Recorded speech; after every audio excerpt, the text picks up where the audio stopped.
Hello everyone, I am Karthikeya and I am giving seminar on IPv6.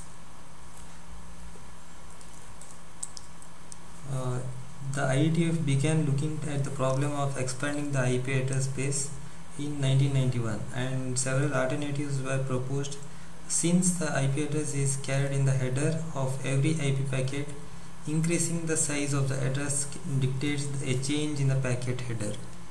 So these are the things we'll be covering in the next session.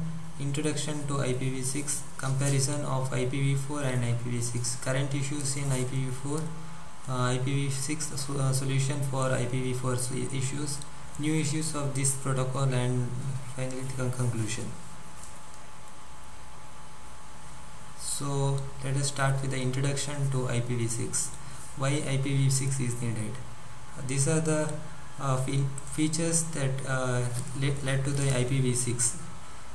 It is faster packet processing, enhanced QoS, improved security, greater protocol flexibility, dual stack approach.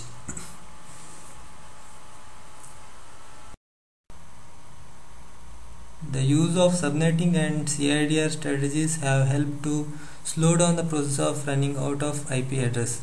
However, the continuing growth in the number of internet hosts per user, the IP in its current version IPv4 won't be able to meet the high demands and interest in the internet.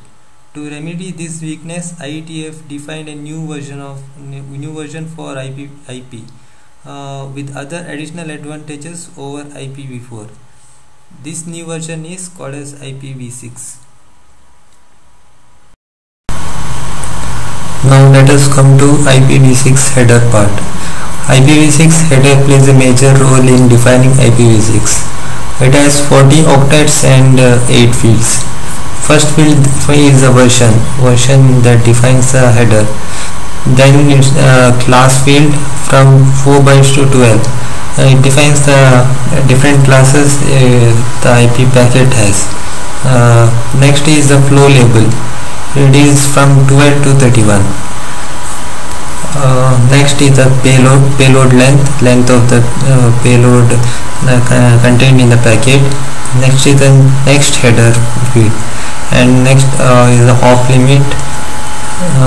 Then the 128-bit source address and 128-bit destination address.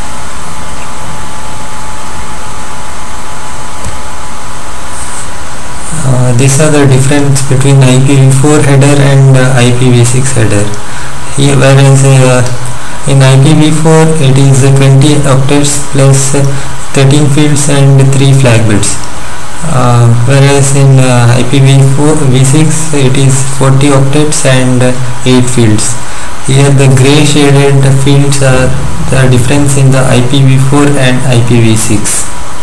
IHL field is removed, identifier, flags, fragment offset, header checksum, options and padding. These are the fields that are removed from IPv6 which existed in the IPv4.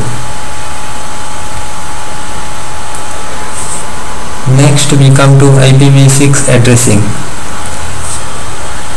No more class A, B, C and so on as it was present in IPv4.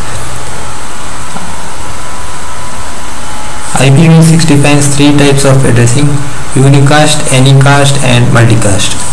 Unicast and multicast are same as in IPv4. The difference, the major difference will be in anycast.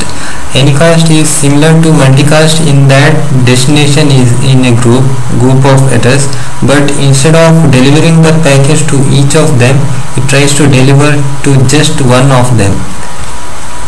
That is any member of the group, possibly the closest. Example of a typical anycast addressing will be a client that wants to access information from server. Any server will be fine. Maybe it will be used in mobile IP. Then another type of addressing type will be reserved type. A single interface may be assigned multiple IPv6 addresses of any type. No broadcast address as proper as IPv6 use multicast. These are the notation and abbreviations. IPv6 addresses are represented as a series of 16-bit hexadecimal fields separated by colon.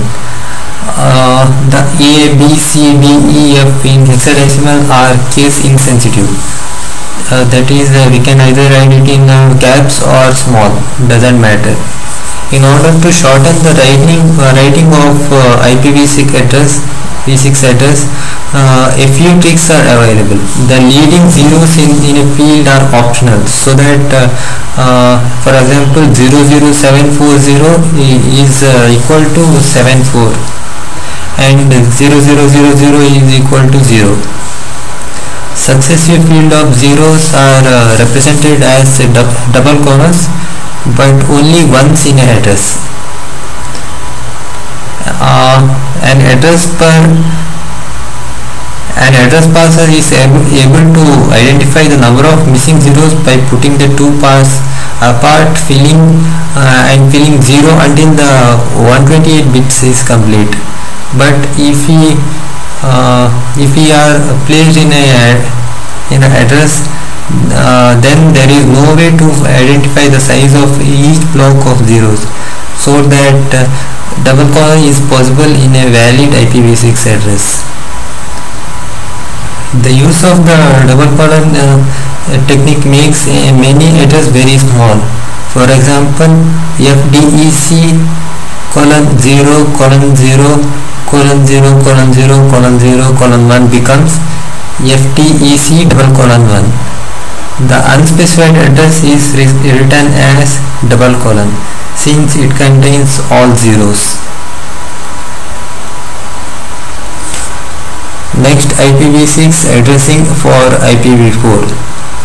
Address beginning with the 80 zeros are reserved for IPv4 address. IPv6 address are two types of format distinguished by next 16 bits. Compatible, used when computer using IPv6 want to send or receive packets over IPv4 network. Then mapping. It is used when sender and network use IPv6 but the receiver uses IPv4.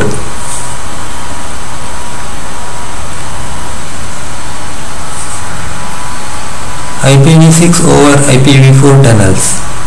When tunneling IPv6 traffic over an IPv4 network, one edge router encapsulates the IPv6 packet inside an IPv4 packet, and then the router decapsulates it and vice versa. This enables the connection of IPv6 islands without the need to also convert the backbone of IPv6.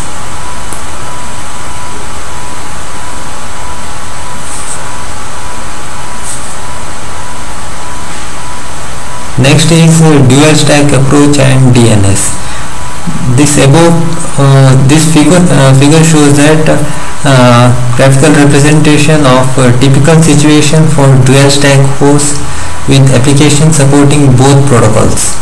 An IPv6 and IPv4 enabled applications send requests to the DNS for all types of address for the destination host name.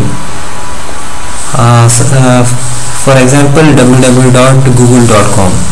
The DNS server sends the answer back with all available address, either IPv4 and IPv6 of the host.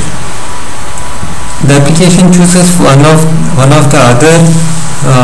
Typical default is IPv6, and then request the source host to connect to the destination using IPv6. Now let us come to the security advantages of IPv6 over IPv4. IPv4 is NAT breaks end-to-end network security. In IPv6, huge address range, so no need of NAT. IPv4 is optional, IPSCC optional. IPv6 mandatory in version 6.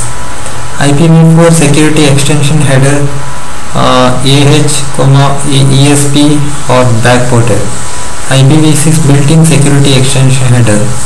IPv4 external firewalls introduce performance bottlenecks. IPv6 confidentiality and data integrity without need to add for additional firewalls. In IPv4, security issues related to ICMP-v4. In IPv6, ICMP-v6 uses IPSEC authentication and encryption. In IPv4, no mechanism for resistance to scanning. In IPv6, RTS possible only in IPv6. IPv4 doesn't support auto configuration. IPv6 has built-in auto configuration support. Important security fields in IPv6. In IPv4, security option fields and optional IPSEC field. In IPv6, IPSEC part of protocol issue is mandatory. IPSEC provides network level security.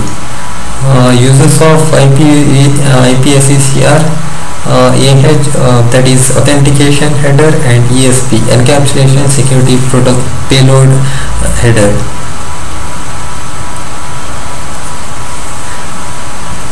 The authentication header will ensure data integrity, data authentication, anti-replay protection.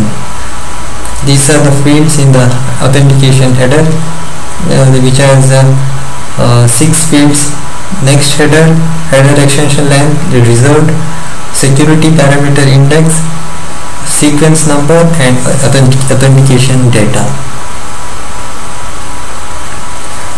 Next is the authentication header fields, which I have described before. SPI is security parameter index. Sequence number field is for anti-replay protection. Authentication data, ICV authentication and data integrity. HMAC, hash message authentication code plus MD5, and HMAC plus SHA-1. AX supports several authentication methods and prevents IP spoofing attacks, prevents DOS attacks.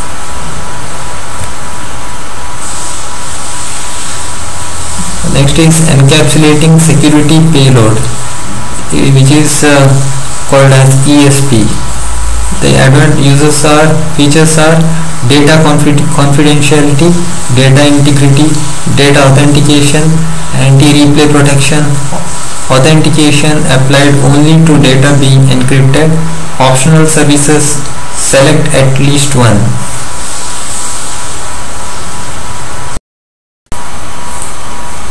This is ESP packet header format. Fields are security parameter index, sequence number, payload, padding length, and next header authentication data.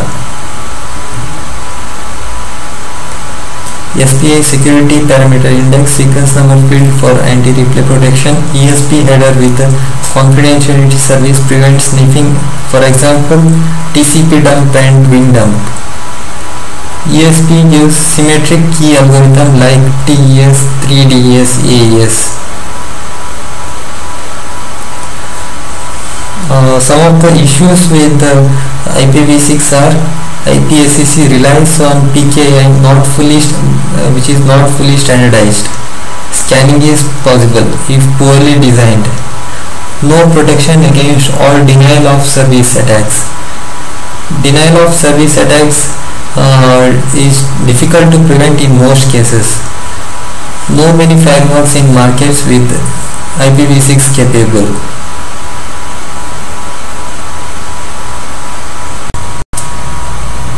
Now let us come to the conclusion part. As mentioned at the beginning of this section, the primary motivation behind the development of IPv6 was to support the continued growth of the internet.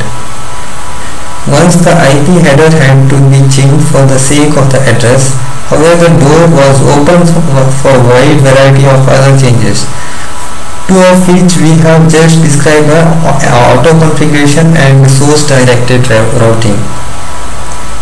It is interesting to note that in most of the areas, the IPv4 and v6 capabilities have become virtually indistinguishable. So the main driver for the IPv6 remains the need for large addresses.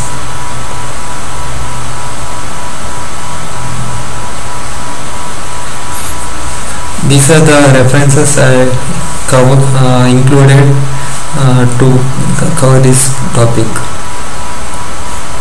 Thank you.